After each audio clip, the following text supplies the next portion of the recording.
আচ্ছা, কি এমন আছে খালেদা জিয়ার মাজারে, শহীদ জিয়ার মাজারে? যদি প্রশ্নটা আপনাকেই আমি করি, আপনি কি উত্তর দিবেন?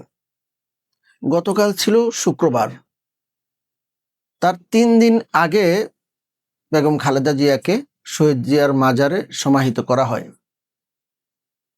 এর পরের দিনেই জনসাধারণের জন্য উন্মুক্ত করে দেওয়া হয় জিয়ারতের জন্য।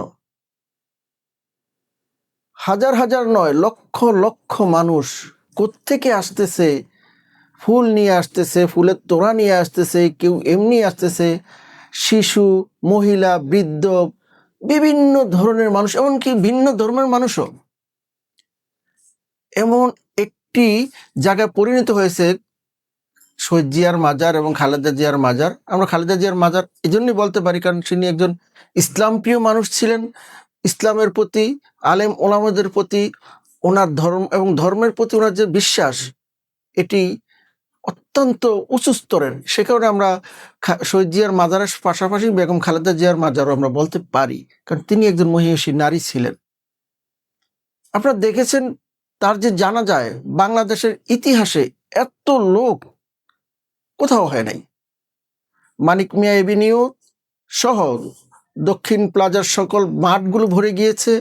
ফার্মগেট, তেজকুনি পাড়া, কাউরান বাজার পর্যন্ত, এদিকের সকল রাস্তা, বিজয় সরণি, কোথাও ছিল মানুষের পদভারে সব শূন্য ছিল। আমার তো মনে হয় বিএনপি জানে না যে খালেদা জিয়ার জনপ্রিয়তা কত বেশি। তারা যেটুকু মাইক লাগিয়েছিল তা ছাড়িয়ে রাস্তায় রাস্তায় ছাদের উপরে মানুষ জানাজার নামাজে দাঁড়িয়ে গিয়েছেন। একটা মানুষ এতটা জনপ্রিয় কিভাবে হতে পারে আপনারা চিন্তা করেন তো।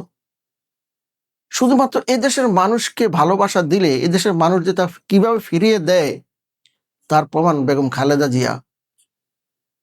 এই যে শীতের মধ্যে কালকেও এত মানুষ, হাজার হাজার মানুষ যাচ্ছে, কাঁদতেছে, জিয়ারত করতেছে, সূরা ফাতিহা পাঠ করতেছে।